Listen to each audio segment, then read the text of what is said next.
네, 안녕하십니까. 조도입니다. 자, 이번 시간 전자계산기 구조 11번째 시간으로서 이번 시간의 내용은 최근 기출문제를 제가 완벽 분석을 해서 지난 1강부터 10강까지 공부했던 내용 외에 새로 추가된 문제를 제가 내용 정리를 해서 간략하게 여러분한테 보여드리고요. 그리고 수업시간 뒷부분에서 이제 에필로그 강의라는 제목으로 전자계산기 구조 1강부터 우리 10강까지 공부했던 내용을 총 정리해보는 시간으로 만들어 보도록 하죠. 자, 이번 시간은 조금 마음의 여유를 좀 두고요. 편안한 마음으로 이번 강의를 들어주시고요. 자, 지난 10강까지 우리 너무 바쁘게 열심히 달려왔잖아요.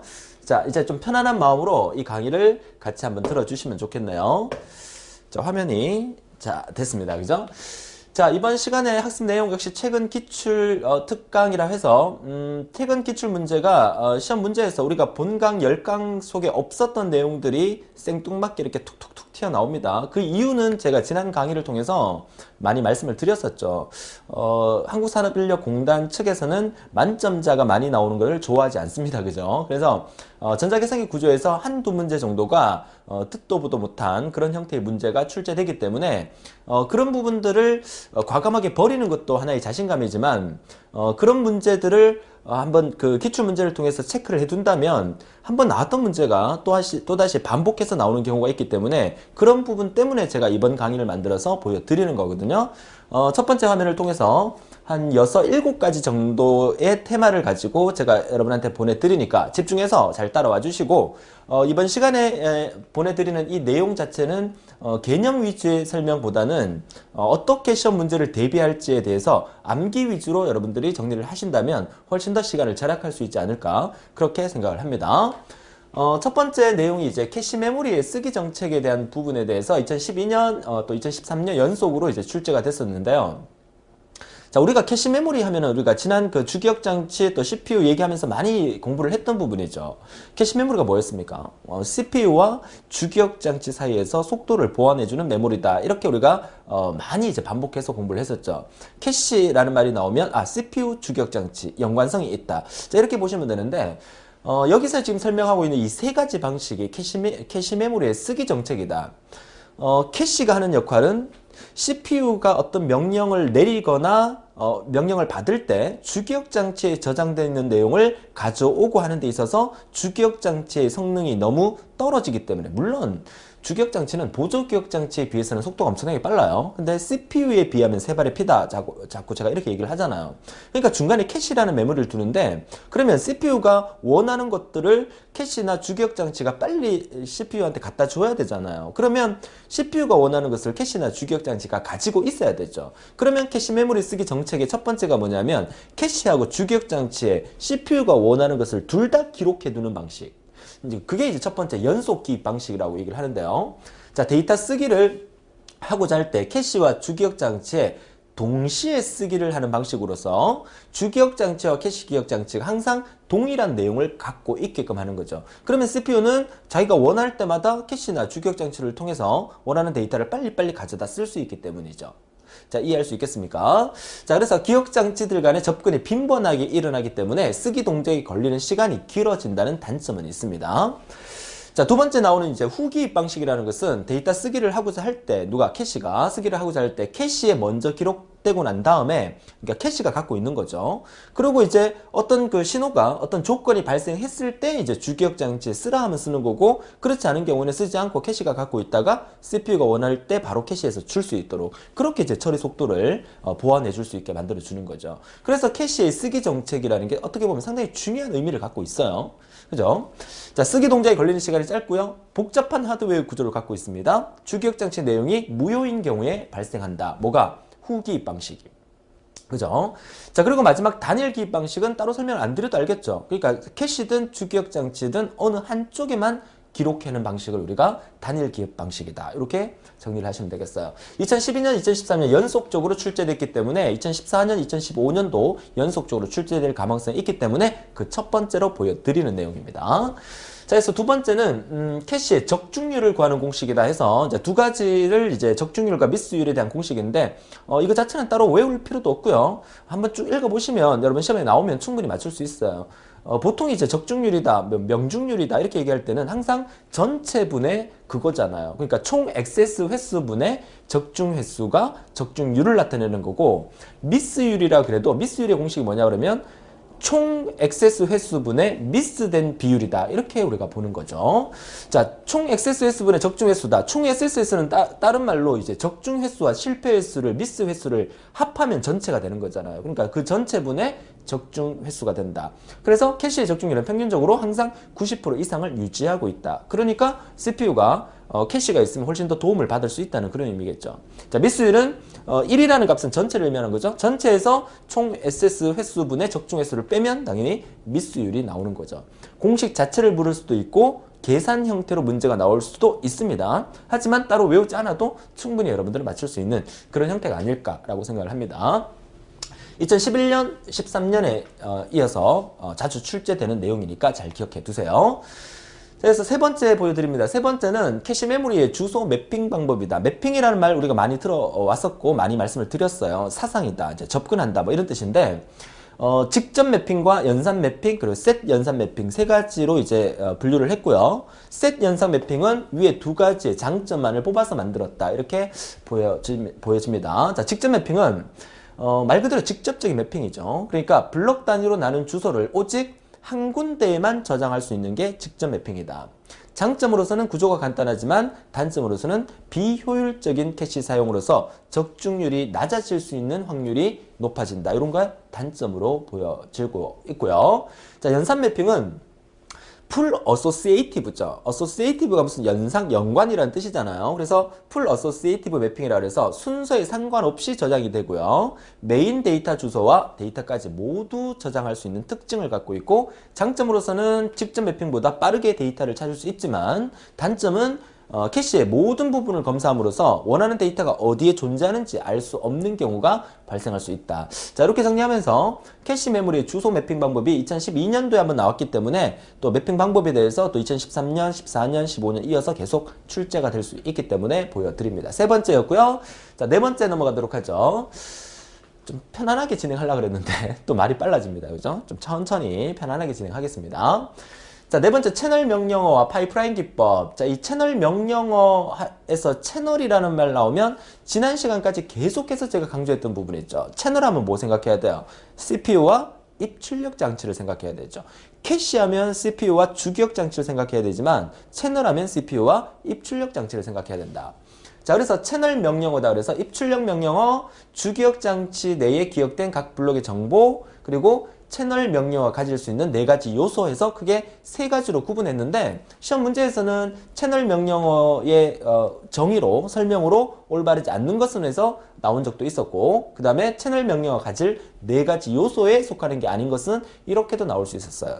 나왔었어요. 그러니까 이 부분에 좀 암기를 해달라는 거 부탁드리고, 특히 이렇게 영어로 이니셜을 만들어 놓은 것은 영어 단어도 여러분이 같이 봐주셔야 됩니다.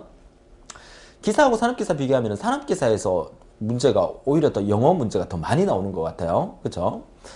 기사 산업기사를 제가 또 언급을 하게 되는데, 사실은 그렇습니다. 여러분들이 그 정보처리 기사를 준비하시는 분도 계시고 또 정보처리 산업기사를 준비하시는 분도 계시는데, 그 차이는 이제 그 응시 자격 요건이죠. 요건이 이제 기사하고 산업기사하고 다르기 때문에 기사의 응시 자격 요건이 안 되시는 분들이 산업기사를 응시를 하고 계시지만, 기사의 응시 자격 요건이 되시는 분들은 당연히 산업기사의 응시 자격 요건이 되시잖아요. 그래서 제가 추천해 드리는 것은 될 수 있으면 기사를 준비하시는 분들도 산업기사도 시험을 같이 응시하라라고 말씀을 드리고 싶어요. 자, 그 이유는 뭐냐면 그 시험 치는 날짜가 똑같죠. 똑같은 날에 오전에는 기사 시험을 치고 오후에는 산업기사를 쳐요. 물론 그 제도가 또 바뀌어서 오전에 산업기사를 치고 오후에 기사를 치는 경우도 있을 수는 있지만, 아무튼 하루에 기사 산업기사를 같이 치는 거죠. 그리고 그 시험 과목 자체가 5과목이 거의 90% 이상이 공통 과목입니다. 여러분한테 보내드리는 강의 중에서 전자계산기 구조라는 과목, 그리고 데이터베이스, 운영체제 이 세 과목은 100% 기사 산업기사 똑같고요. 그리고 네 번째 과목에 해당되는 소프트웨어 공학이 기사고, 또 시스템 분석 및 설계가 산업기사인데 이 과목은 거의 한 60% 정도가 같다. 한 5, 60% 정도가 같다. 이렇게 보시면 돼요. 물론 강의는 제가 따로 해드리겠습니다. 기사를 위한 또 산업기사를 위한.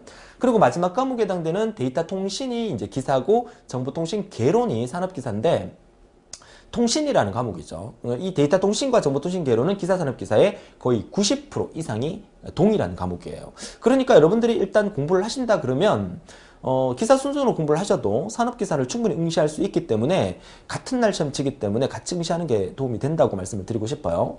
어떨 때는 산업기사 문제가 더 어렵고 어떨 때는 또 기사 문제가 더 어렵고 왔다 갔다 하니까 만약에 기사가 엄청나게 어렵게 나왔다 하더라도 산업기사는 건질 수 있으니까. 그쵸? 그래서 이제 같이 치라고 말씀을 드리고 싶고 뭐 또 시간이 또 허락하시는 분들은 기능사도 함께 쳐보는 것도 괜찮을 것 같아요. 선생님 기사 있으면 산업기사 필요 없는 거 아닙니까? 맞습니다. 기사 있으면 산업기사 필요 없고요. 산업기사 있으면 기능사 필요 없어요. 근데요 저한테 한번 물어봐 주세요. 뭐라고 물어보냐면 선생님 자격증 몇 개 있습니까? 저는 IT 관련 자격증 20개 있습니다. 딱 20개 있어요. 깜짝 놀랐겠죠?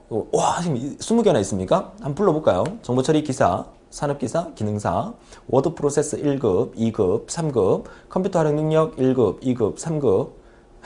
이것만 해도 9개잖아요. 종목은 3종목이지만 이것만 해도 9개예요. 저는 만약에 제가 이력서 쓸 일은 없겠지만 이력서 쓰면 이제 자격사항에다가 정보처리 기사, 산업기사, 기능사 이렇게 한 줄로 이렇게 다 쓰면 9줄이 생기잖아요. 그쵸? 스펙이 늘어난다? 이렇게 얘기해야 되나? 그 농담이긴 하지만 아무튼 자격증이라는 것은 보험이고요. 보험과 똑같다고 생각을 합니다. 지금 당장 쓰이지 않겠지만 내가 딸 수 있을 때 따두면 언젠가는 반드시 쓰이게 되는 게 그 자격증의 묘미죠. 그러니까 할 수 있을 때 어차피 지금 공부할 때 산업기사 도전하시고 또 기능사 도전하신다면 훨씬 더 좋다. 그깟 원섭이 그거 얼마 한다고요. 그죠? 시간 조금만 더 시험 치는 시간 조금만 더 투자하면 되잖아요. 공부할 시간을 따로 투자할 필요는 전혀 없으세요. 그죠? 자, 말이 딴 데로 샜는데요. 아무튼 열심히 정리하셔서 여러분이 어떤 계획을 세워서 잘 정리해달라는 말을 드리는 겁니다. 그래서 이제 채널 명령어와 파이프라인 기법을 이제 두 가지로 이제 구분했는데 채널 명령어는 이제 개념 묻는 문제가 출제가 됐었고 이 파이프라인 기법이 상당히 출제가 많이 됐었죠. 자, 파이프라인 기법이라는 것은 한 명령어의 수행이 끝나기 전에 다른 명령어의 수행을 시작하는 연산 방법이다. 파이프 아시죠? 파이프 이렇게 연결되어 있는 이렇게 파이프. 그러니까 파이프를 연결할 때 이 파이프가 이렇게 서로 연결할 때 이렇게 딱 연결하지는 않습니다. 그러니까 어떻게 연결하냐면 이걸 덮어 씌워서 이렇게 겹쳐서 연결을 하잖아요. 그러니까 겹쳐서 연결한다는 얘기는 무슨 말이냐면 한 과정이 끝나기 전에 새로운 과정이 이 부분부터 시작을 한다는 의미예요. 무슨 말인지 이해되세요? 그쵸? 그게 이제 파이프라인의 특징이라고 볼 수가 있겠죠. 명령어의 동시에 수행이 가능하고요. 컴퓨터 처리 속도를 향상시키는 것이 아닙니다. 파이프라인을 쓰는 이유는 컴퓨터의 처리 속도의 향상이 아니라 처리율을 향상시키는 방법이다. 이게 가장 중요하게 시험에 나왔다는 거죠. 이게 이제 2010년, 11년, 12년, 13년 연속적으로 계속 출제가 되고 있는 거야. 그죠? 반드시 기억해 주세요. 이거 별표 3개 따로 해도 되겠죠? 같이 할까요? 자, 이 부분을 따로 별표 3개. 하나, 둘, 셋. 이렇게. 그래서 컴퓨터의 처리 속도를 향상시키는 게 아니라 처리율을 향상시키는 방법이 파이프라인의 기법이다. 반드시 기억해 두시고요. 현재 여러분이 쓰는 디지털 컴퓨터의 처리 능력을 크게 향상시키는 방식이고 5번 형태로 문제가 나올 수도 있어요. 명령어 파이프라인이 정상적인 동작에서 벗어나게 하는 일반적인 원인에 속하는 게 아닌 것은 1번 자원 충돌, 2번 데이터 의존성, 3번 분기가 곤란하다, 4번 다른 거 이렇게 나올 수 있겠죠. 그죠? 이것도 같이 기억해 두셨으면 좋겠고 암기할 수 있으면 암기를 해주세요. 여러분 외우는 거 잘하는 거 알아요. 그죠? 잘 못한다고요? 원래 공대생이나 이 컴퓨터 하는 사람들은 외우는 거 진짜 못해요. 그죠? 근데 이게 비전공자들이 대부분이시잖아요. 여러분 외우는 거 잘하시라고 믿습니다. 잘한다 해야 잘할 수 있는 겁니다. 제가 자신감을 드린 겁니다. 제가 외우라고 하는 부분은 반드시 외워 주셔야 합니다. 자, 이어서 다음 페이지 보도록 하죠. 5번째입니다. 자, 5번째는 마이크로 프로그래밍에 대한 얘기인데 그게 이제 수직적인 마이크로 프로그래밍과 수평적 마이크로 프로그래밍으로 나눠줍니다. 자, 마이크로라는 말이 나오면 항상 좀 작다라고 생각을 하세요. 적다. 아주 이렇게 우리가 눈에 보이지 않을 좀 적다. 마이크로라는 단위가 우리 지난 시간에 우리 다음 페이지에서도 이제 용량 단위가 한 번 더 나오긴 하겠지만 지난 시간에도 설명드렸지만 지금 마이크로가 나오기 때문에 제가 설명을 드리는 겁니다. 이 단위 문제가 가끔씩 나올 수 있어요. 이게 밀리, 세컨드, 밀리초라고 얘기하죠. 밀리초, 마이크로초, 나노초, 피코초, 그죠? 뭐 펜토초, 또 아토초, 뭐 이렇게, 그죠?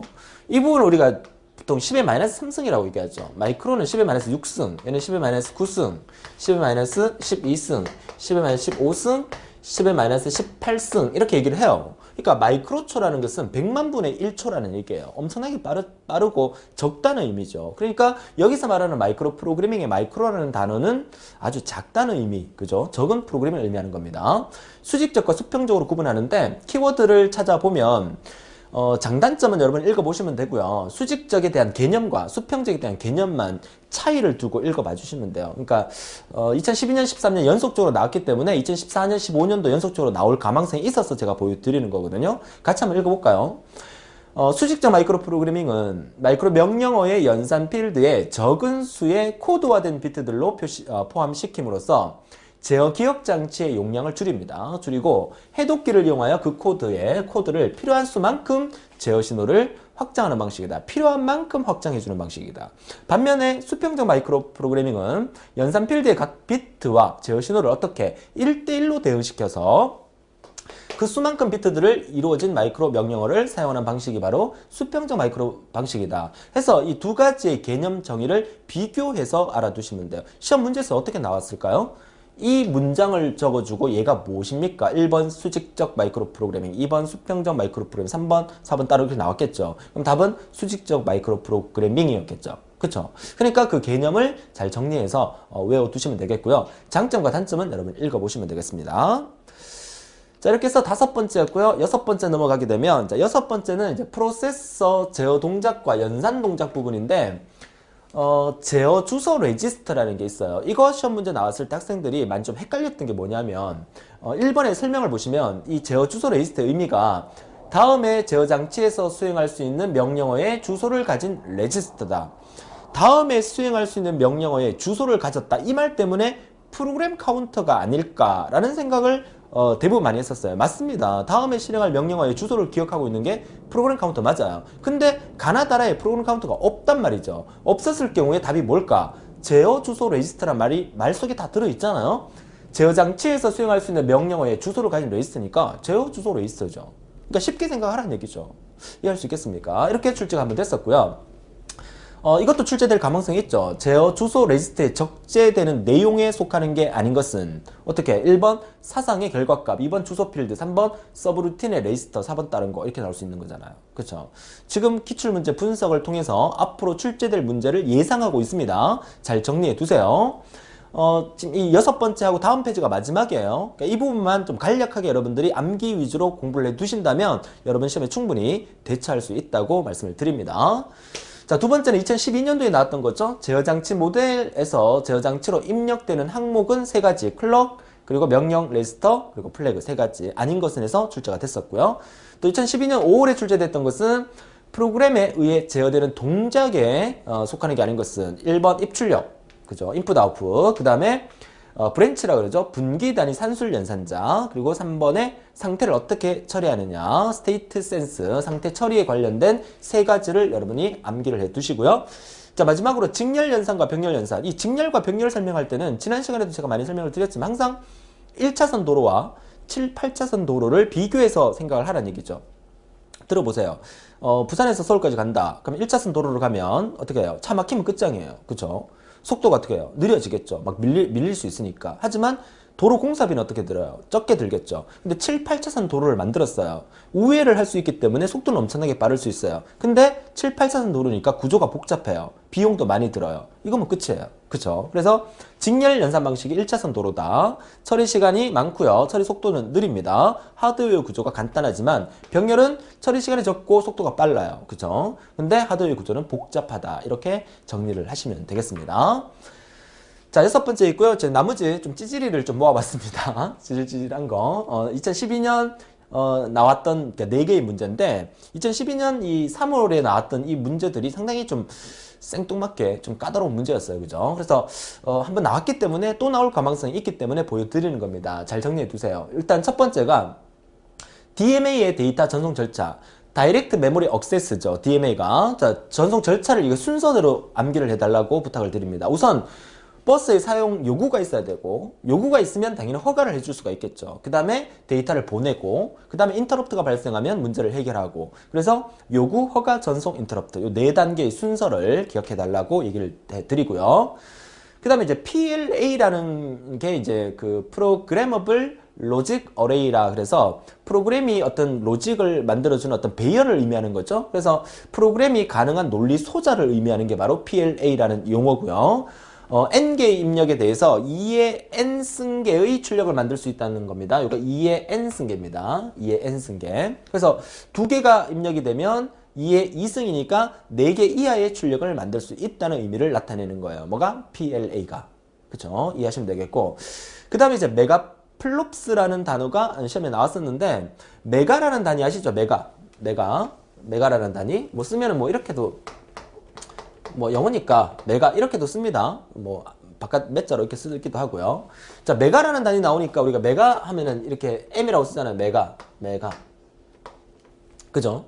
그 앞 페이지에서 제가 그 처리 속도 단위, 그래서 이제 10의 마이너스 3승, 10의 마이너스 6승에서 밀리, 마이크로, 나노, 피코, 펜토, 아토 보내드렸듯이 이거는 용량을 나타내는 건데, 이 메가 앞에 뭐가 있습니까? 킬로라는 게 있죠. 킬로, 메가, 기가, 테라. 요거 그쵸? 킬로가 뭡니까? 2의 10승이죠. 메가는 2의 20승, 기가는 2의 30승, 테라는 2의 40승을 나타내는 말이에요. 2의 10승은 정확하게 하면 2의 10승 얼마입니까? 1024죠. 1024입니다. 2의 10승이 1024고요. 2의 20승은 또 1024 곱하기 1024 되겠죠. 그래서 이걸 간략하게 그냥 약으로 따지면 킬로는 우리가 10의 3승이라고 얘기를 하죠. 메가는 10의 6승, 기가는 10의 9승, 테라는 10의 12승 이렇게 얘기를 합니다. 그러니까 이 메가라는 단위는 10의 6승이니까 100만이죠. 100만. 그러니까 100만 단위를 나타내는 거다. 그러니까 이 메가플롭스라는 게 1초간 실행되는 뭐에? 부동소수점의 연산의 수를 100만 단위로 하여 나타내는 수를 메가플롭스를 한다. 그러니까 메가라는 단위를 안다 그러면 충분히 쉽게 맞출 수 있는 부분이고, 키워드는 부동소수점의 수를 100만 단위로 한다는 게 키워드가 되겠죠. 그죠? 기억해 두시고요. 자, 마지막으로 이제 블루레이 디스크라고 나오는데, 이 블루레이라는 말은 여러분이 어디서 좀 들어보지 않았습니까?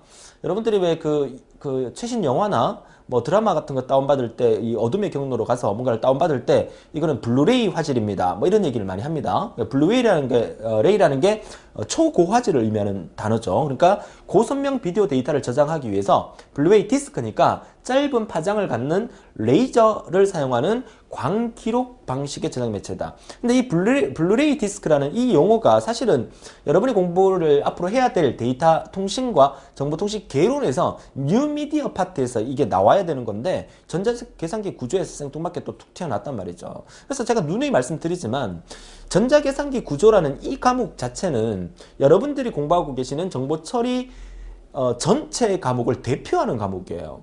전자계산기라는 말을 다른 말로 뭡니까? 컴퓨터라 하죠. 컴퓨터의 구조를 묻는 문제잖아요. 그러니까 운영체제의 문제, 통신의 문제, 뭐 소프트웨어 공학의 문제, 데이터베이스의 문제가 전자계산기 구조 과목에서 문제가 나온다 하더라도 우리는 할 말이 없는 거예요. 전체를 대표하는 거고, 컴퓨터의 구조에 당연히 들어갈 수 있는 부분이기 때문에. 그죠? 그러니까 사실은 전자계산기 구조가 그 학생들이 많이 힘들어하고 어려워하는 이유가, 공부한 데서 이렇게 나와야 되는데 공부한 데 말고 다른 과목에서 이렇게 막 튀어나오니까 학생들이 어렵게 느껴지는 거예요. 하지만 우리의 목표는 뭡니까? 20점 만점에 일단 15점을 목표로 하기로 했습니다. 그죠? 15점을 목표로 했기 때문에 과감하게 버릴 건 버리고, 대신에 지난 10강까지 공부했던 내용을 완벽하게 정독해서 강의를 다 들었다면 최소한 15점을 맞을 수 있게끔 제가 강의를 보내드렸기 때문에 제 강의를 잘 정리하신다면 충분히 여러분 목표는 달성할 수 있어요.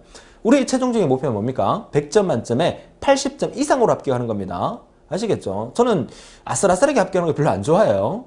여유있게 공부를 해서, 여유있게 합격을 해서 마음이 편해야 되지, 꼭 보면 시험 치고 난 다음에 가담한 발표 나면은 가담한 매겨보고, 선생님 한 문제, 이 문제 맞습니까? 틀렸습니까? 이렇게 논란이 있는 문제들이 가끔씩 나오면 그 문제 때문에 논란하는 거 저 별로 안 좋아합니다. 여러분 여유있게 합격하면 그 문제가 맞든 틀리든 그와 상관없이 여러분들이 합격할 수 있어야 되는 거 아니겠습니까? 그쵸? 그렇게 따라와 주셨으면 좋겠어요. 자, 이렇게 해서 최근 기출문제 분석을 여기까지 해드리고요. 자, 지금부터는 여러분하고 같이 지난 1강부터 10강까지의 내용을, 지난 데이터베이스 강의에서도 마지막 강의에서 제가 에필로그 강의다 해서 1강부터 마지막 강의까지 총 정리를 한번 해드렸죠. 전자계산기 구조도 지난 1강부터 공부했던 내용을 테마별로 핵심적인 부분만 간단하게 보여드리면서 마무리해 드리도록 하겠습니다. 1강이었습니다. 1강 타이틀이었습니다. 1강에서 우리가 뭘 배웠냐면 전자계산기 구조의 개념과 그리고 불대수에 대해서 우리가 공부를 했었죠. 자, 불대수 중에서는 만약에 시험에 나온다 그러면 불대수가 단독으로는 시험에 최근에 잘 안 나옵니다. 만약에 나온다 그러면 논리 쉽게 간소화를 할 수 있는 부분에 대해서 나오지 않을까라는 생각을 하면서 지난 그 1강을 통해서 이 부분을 많이 우리가 연습을 했었어요. 이 문제를 해결하려고 그러면 기본적인 불대수 공식을 다 알고 계셔야 되고, 그 다음에 드 모르간의 법칙이라든지 이런 법칙들을 알고 있어야만 이 내용을 우리가 해결할 수 있으니까 혹시나 가물가물하시면 다시 한번 가서 강의를 이 부분만이라도 들으시면서 정리를 한번 해주시면 도움이 되겠다 말씀을 드리고요. 자, 그래서 두 번째 강의에서는 이제 논리회로 중에서 조합 논리회로에 대해서 배웠죠. 자, 논리회로에 대해서 우리가 공부할 때는 뭘 공부했냐면 AND 회로, OR 회로, NOT, 그리고 뭐 XOR, 뭐 NOR, NAND 이런 거에 대해서 우리가 공부를 했었잖아요. 가물가물 하십니까? 그래서 이제 진리표에 대한 개념과 그리고 논리회로의 그림까지 이해하시면서 간단하게 문제가 나오면 논리회로 자체를 묻는 문제가 나올 수 있으니까 기억을 하시면 되는데, 조합 논리회로 중에서는 대표적인 게 우리가 그 논리회로를 간략화시키는 부분에 대해서 우리가 정리를 해봐야 된다는 거죠. 이 간략하는 부분이 논리회로를 이렇게 조합을 이렇게 시켰습니다. 그죠? 여러 개를 조합을 시키고 난 다음에 이 부분을 불대수의 공식에 의해서 풀어나가는 부분이거든요. 그래서 A와 B가 입력이 들어갔어. AND를 만났어요. AND를 만나고 NOT를 통과했을 때, 나왔을 때 또다시 AND를 만나서 NOT를 통과하면 결과는 어떻게 되느냐. 그 결과가 마지막에 이렇게 A 동그라미 플러스 B라고 만들어지죠. 이게 결과는 뭐야? 이 논리회로는 뭐랑 똑같다? XOR의 결과랑 똑같다. XOR의 결과식은 AB 플러스 AB의 앞에 바 뒤에 바 였잖아요. 그죠? 기억나시죠? 가물가물하면 안 되는데. 그쵸? 이런 결과가 만들어진다. 이렇게 그림을 그려놓고 이 결과식하고 똑같은 게 무엇입니까? 해서 답이 이렇게 나오는 형태의 문제가 출제될 가능성이 있으니까 잘 정리해 주셨으면 좋겠습니다. 자, 논리회로였고요. 이어서 우리가 3강에서 이제 조합 논리회로와 순서 논리회로에 대해서 공부를 했었죠. 조합 논리회로는 이제 반가산기, 전가산기 이런 거였고요. 순서 논리회로에서는 플립플롭에 대해서 우리가 공부를 했었잖아요. 기억나시죠? 그래서 반가산기 부분을 한번 가져와 봤는데요. 논리회로 중에서 반가산기는 이 회로가 XOR 회로죠. XOR 회로와 그리고 AND 회로를 합해서 하나의 조합 논리회로를 만들어서 반가산기를 만들었고, XOR 결과식이 SUM이라는 결과가 나오고 그리고 CARry라는 결과가 나오죠. 그러니까 SUM이라는 결과는 XOR의 결과가 나오는 거고, CARry의 결과는 AND의 결과가 나온다. 그래서 이 그 반가산기의 그림과 진리표와 논리식과 또 다르게 표현한 그림 이런 것까지 다 기억해 주셔야 되고, 조합 논리회로에 대해서 시험에 나온다 그러면 반가산기가 나올 가능성이 가장 크고 가장 많이 출제됐던 부분이라고 말씀을 드리고요. 그러면 순서 논리회로는 조합 논리회로와의 차이점이 뭐냐면 기억할 수 있다는 거죠. 기억할 수 있는데 뭐 여러 개를 기억할 수 있는 게 아니라 한 비트를 기억할 수 있는 겁니다. 그래서 순서 논리회로의 대표적인 게 바로 플립플롭이죠. 플립플롭을 다른 말로 제가 팔딱팔딱이라는 용어를 쓴다고 그랬었잖아요. 그러니까 클럭 펄스를 이렇게 쿡쿡 찔러주는 거야. 여러분 컴퓨터에 보면 하드디스크가 막 동작할 때 LED 불빛이 깜빡깜빡깜빡 거리잖아요. 그죠? 그게 이제 실제로는 컴퓨터 내에 있는 이런 플립플롭들이 동작하면서 클럭 펄스가 막 생기는 그런 과정을 이제 LED로 표현해 준다. 이렇게 생각하면 좀 쉽게 적응할 수가 있을 겁니다. 플립플롭 중에서 가장 대표적인 게 이제 RS 플립플롭이고요. RS 플립플롭에서 가장 중요한 특징은 이 특성표인데, 특성표가 S와 R 값이 0001, 1011로 들어갔을 때 클럭 펄스를 팍팍 줄 때 결과값이 00일 때는 변함이 없고요. 01일 때는 0 리셋되고 10일 때는 1 셋되고, 그 다음에 11일 때는 동작 안 되는 부정 상태가 만들어지는 게 RS 플립플롭의 특징이죠. 그래서 이 RS 플립플롭의 이 부정 상태를 해결하기 위해서 만든 게 JK 플립플롭이라는 것까지 기억을 하시면서 플립플롭 부분의 이 특성표까지 같이 정리해 주신다면 이 강의에서 완벽하게 정리가 되실 것 같습니다. 자, 그래서 4강에서 우리가 뭘 배웠습니까? 진법과 보수 부분이죠. 이 진법과 보수 부분은 우리 기사산업기사에서 최근 문제에서 진법 변환하는 문제라든지 이런 부분이 시험에 잘 안 나왔어요. 그래서 이제 어떤 강의에서는 아예 진법을 빼고 강의하는 경우도 있고, 그런데 저는 이 진법 강의를 보내드렸었죠. 이 4강을. 왜 그러냐면 여러분들이 필기만 합격하면 자격증이 나오는 게 아닙니다. 그죠? 실기까지 공부를 해야만 자격증이 나와요. 실기에서 여러분들은 어플리케이션 개발 및 설계라는 과목, 다시 말해서 알고리즘이라는 과목에서 진법이 상당히 중요하게 작용이 돼요. 그러니까 필기 공부할 때 이론적으로 진법을 알고 있어야만 실기 때도 도움이 되기 때문에, 그래서 미리 공부를 해 두는 거고, 뭐 또 압니까? 여러분 필기 시험 문제에서 진법 변환 문제가 나올지, 그래서 강의를 해드렸던 부분이기 때문에 진법 변환 부분 반드시 잘 정리해 두시고, 진법에 이어서 보수까지 이 4강에 설명드렸는데, 보수는 여러분 필기시험에서 무조건 나옵니다. 보수를 사용하는 이유는 뭡니까? 컴퓨터는 얘 연산은 덧셈밖에 할 수 없어요. 그죠? 뺄셈을 하기 위해서 보수를 이용해서 뺄셈의 결과를 만들어낸다는 것까지 설명을 드렸었죠. 그래서 이제 진법 변환 부분에서는 여러분들이 기억해야 될 게 이진수를 8진수로, 이진수를 16진수로 바꾸는 과정과 또 8진수를 16진수로 바꾸는 과정, 이 과정에 대해서 한번 쭉 복습을 한번 해보시고, 기본적인 것은 10진수를 2진수로 바꾸는 거, 또 2진수를 10진수로 바꾸는 거, 이런 것들이 기본적인 부분이잖아요. 그래서 진법 변화는 한번 정리를 하셔서 학습해 둔다면 실기까지 상당히 큰 영향을 미친다는 거 말씀을 드리겠습니다. 자, 이어서 5강으로 넘어가겠습니다. 이번 시간에 좀 여유있게 진행하려고 그랬는데 또 막 힘들어집니다. 그죠? 여러분들 뭐 강의는 저도 힘들지만 뭐 여러분들도 뭐 강의 듣고 있는 거 힘들다는 거 압니다. 그래서 일단 합격을 했을 때 그 기쁨이라는 것을 이루 말을 할 수가 없거든요.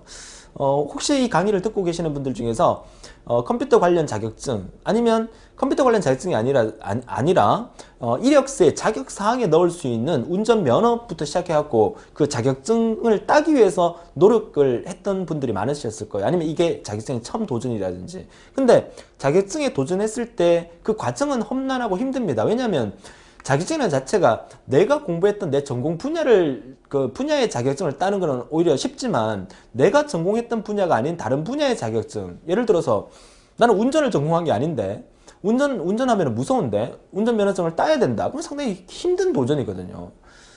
어떤 사람들은 운전면허 뭐 필기시험 하룻밤에 다 공부해서 붙었다 이런 사람이 있는데, 솔직히 말해서 저는 한 일주일 공부했었습니다. 그죠? 내가 다루지 않았던 분야이기 때문에 그 당시에. 하지만 거기에서 그 땄을 때, 합격했을 때 그 성취감이라는 것은 이루 말을 할 수가 없는 거거든요. 그러니까 여러분들이 이 정보처리 기사를, 산업기사를 공부하고 있어서 합격을 하고 최종적으로 자격증을 손에 들었을 때 그 기쁨이라는 것은 진짜 이런 말을 할 수가 없어요. 자부심을 가져야 됩니다. 그쵸? 여러분이 이 자격증을 여러분 손에 들은 그날, 그죠? 그 건배를 해야 되는데 커피를 들고, 캔커피, 제가 캔커피 좋아하니까 캔커피를 딱 들고 우리 그 건배하는 그날이 올 때까지 반드시 함께 열심히 달려보도록 하죠. 자꾸 말이 딴 데로 새네요. 그죠? 마지막 강의니까 전자계산기 구조의 마지막 강의니까 좀 편안하게 하려고 이런저런 얘기를 좀 해드립니다.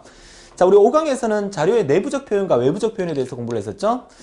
자, 자료의 내부적 표현과 외부적 표현에서 이제 내부적 표현에서 사용되는 이 부분이 시험에 잘 나오기 때문에 이 전체의 그림을 한번 더 보여드리는 겁니다. 정수를 표현하는 방법과 실수를 표현하는 방법에서 정수를 표현하는 방법은 고정소수점 방식이라 하고, 실수를 표현하는 방법을 부동소수점 방식이라 하죠.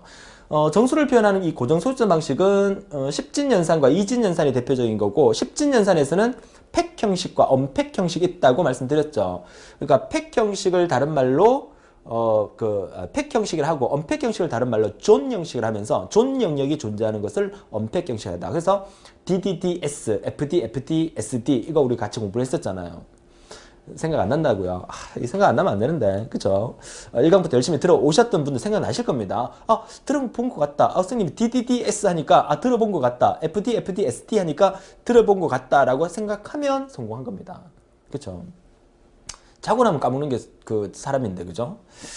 좋습니다. 이진연산에서는 부호와 절대치, 부호와 일의 보수, 부호와 이의 보수 세 가지. 이거 상당히 중요하죠. 음수를 표현하는 방법이에요. 양수를 표현했을 때는 이 세 가지가 다 동일하다 했었죠. 음수를 표현하는 방법 세 가지인데, 그 중에서 그 표현 범위가 가장 넓은 것은 부호와 이의 보수 방법이 그 표현 범위가 가장 넓다라고 얘기했었죠. 그 표현 범위도 같이 외워 두셔야 합니다. 잘 정리하시고요. 부동소수점 방식을 사용하는 이유는 엄청나게 큰 수나 엄청나게 작은 수의 표현을 위해서 부동소수점 방식을 쓴다는 것까지 정리해 두시면 이 강의는 완벽하게 마스터할 수 있지 않을까라고 생각을 합니다. 자, 6강으로 가겠습니다. 6강은 본격적인 이제 CPU에 대한 얘기죠. CPU가 프로세서고, 프로세서가 CPU가 주기억장치나 보조기억장치한테 내리는 명령어들에 대해서 정리를 하는 부분인데, 컴퓨터의 구성을 우리가 공부했었어요. 컴퓨터는 크게 하드웨어와 소프트웨어로 구분하죠. 소프트웨어는 이제 우리가 소프트웨어 공학이나 시스템 분석 및 설계, 운영체제에서 배우게 되는 과목이고, 전자계산기 구조에서는 하드웨어를 중점적으로 공부하는 부분이죠. 그 하드웨어 중에서 CPU라는 게 센트럴 프로세싱 유니트, 중앙 처리 장치로서 우리 인간의 두뇌 역할을 하는 거고요. 그 속에 있는 장치 중에서 제어, 연산, 기억 장치에 대해서 다뤘던 그런 파트라고 보여집니다. 명령어 부분이 상당히 중요했었죠. 명령어 부분은 왼쪽에 연산자부가 있고 오피코드 부분이 있고 오른쪽에 오퍼랜드부, 주소부가 있었다는 거. 그래서 이 내용을 같이 정리를 했었으니까 오피코드 부분과 주소 부분이 하는 일이 구체적으로 뭔지 본 강의를 통해서 한 번 더 정리해 주셨으면 좋겠습니다. 자, 이어서 7강이었죠. 주소 지정 방식과 연산, 그리고 명령 실행과 제어라는 제목으로 공부를 했었고요. 그 중에서 이제 주소 지정 방식 중에서 크게 5가지 보여드렸습니다. 뭐 묵시적, immediate, 묵시적, implied addressing mode라는 묵시적 방법과 그 다음에 가장 중요한 즉시적이죠. 바로 이 하는 거, immediate addressing mode. 그 다음에 직접, 간접, 또 계산에 의한 주소 지정 방식. 자, 주소 지정 방식 이 5가지를 잘 정리해 두시고, 오피코드와 오퍼랜드 주소부 사이에서 주기억장치 메모리 안에 데이터를 넣고 빼는 과정에 대해서 이 강의를 통해서 제가 완벽하게 설명을 드렸으니까 잘 정리해 주셔서 여러분 것으로 만들어 주셨으면 좋겠습니다. 자, 이어서 이제 메이저 스테이트에 대해서 우리가 공부했었죠. 메이저 스테이트는 패치 사이클과 그리고 execute 실행 사이클, 그리고 인터럽트가 발생했을 때 인터럽트 사이클과 그 다음에 인다이렉트 간접 사이클이 서로 이렇게 융합해서 이루어지는 이 부분에 대해서 잘 정리해 주셨으면 좋겠어요. 상당히 중요한 부분이거든요. 메이저 스테이트. 메이저 스테이트에 관련된 문제는 한 문제는 반드시 나올 거라고 예상이 듭니다. 자, 이어서 8강이었습니다. 8강에서는 이제 기억장치 중에서 주기억장치와 보조기억장치에 대해서 공부를 했었고요. 주기억장치와 보조기억장치를 떠나서 우리 기억장치의 계층 구조 중에서 CPU 내에 존재하는 레지스터가 기억장치 중에서 속도가 가장 빠르고요. 이건 CPU 내에 존재하는 겁니다. 그 다음에 연관 기억장치, Associative Memory, 그 다음에 캐시 메모리, 그 다음에 주기억장치, 보조 기억장치 순으로 속도가 진행이 되고, 용량 면에서는 아래쪽으로 내려올수록 보조 기억장 용량이 가장 크고 레지스터 용량이 가장 작다. 레지스터는 한 비트밖에 기억을 못해요. 그죠? 그거 같이 기억해 두시면 되겠네요. 자, 기억장치에 대해서 이렇게 정리를 해드리고요. 자, 이어서 마지막 안에 9강이죠, 9강. 9강은 이제 특수기억장치와 입출력장치 부분인데, 특수기억장치 중에서 이제 대표적으로 시험에 잘 나오는 게 이 연관 메모리하고 그 다음에 가상 메모리에 관련돼서 시험에 잘 나왔었죠.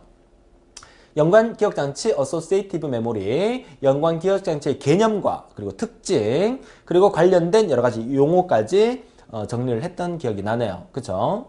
잘 정리해 주셨으면 좋겠고요. 가상 기억장치 부분도 주기억장치 용량은 늘 부족합니다. 그죠? 하지만 보조기억장치 용량은 늘 남아도니까 보조기억장치 전체 중에 일부분을 약간 떼다가 주기억장치처럼 사용하는 메모리, 이걸 우리가 가상 메모리라고 했었죠. 그래서 이 버추얼 메모리라는 이 가상 메모리가 특징으로서 시험에 상당히 많이 나왔었어요. 1번부터 14번까지 쭉 나열되어 있는 거 있죠. 이게 전부 다 시험에 나왔던 문장들이거든요. 그래서 가상 기억장치의 특징은 반드시 쭉 한번 몇 번씩 읽어봐 주셔야 된다는 거 말씀을 드립니다.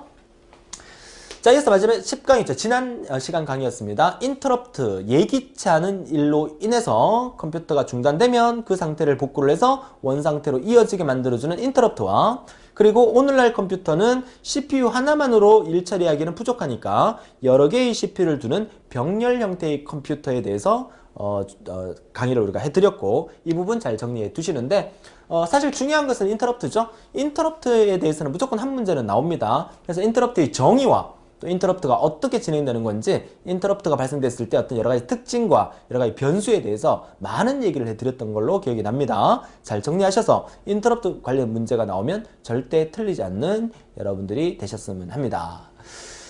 자, 어떻습니까? 자, 이렇게 해서 우리가 이번 강의를 마무리해 드리도록 할 텐데요.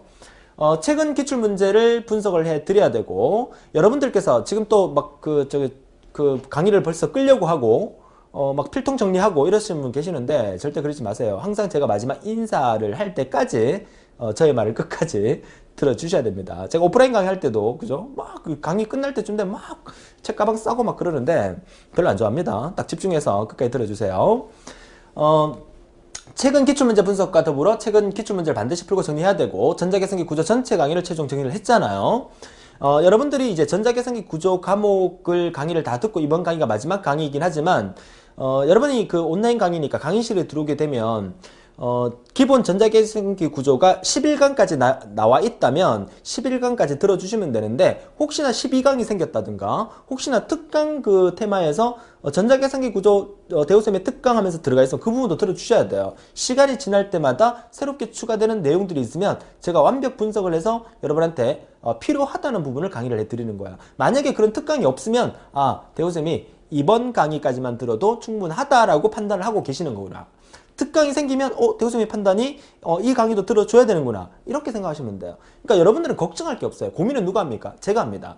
고민은 제가 하니까 여러분들은 강의실에 들어오셔가지고 강의실에 있는 목차대로 강의만 열심히 들어주면 된다는 거 말씀을 드립니다. 아시겠죠? 자, 또 궁금한 사항 있으면 언제든지 게시판을 통해서 질문해 주시고요. 자, 다음 시간 예고해 드리면 다음 시간은 이제 전자계산기 관련 기출문제 풀이 강의라고 돼 있으니까 이제 전자계산기 본강을 여러분 다 들으셨으니까 이제 기출문제 풀이로 마무리 다듬어 주셔야 되겠죠. 기출문제 풀이로 다듬을 때 자신감이 생길 수 있는 그런 여러분이 되셨으면 합니다. 자, 오늘 너무 고생 많으셨고요. 우리 다음 시간에 더 활기찬 모습으로 뵙겠습니다. 수고하셨습니다.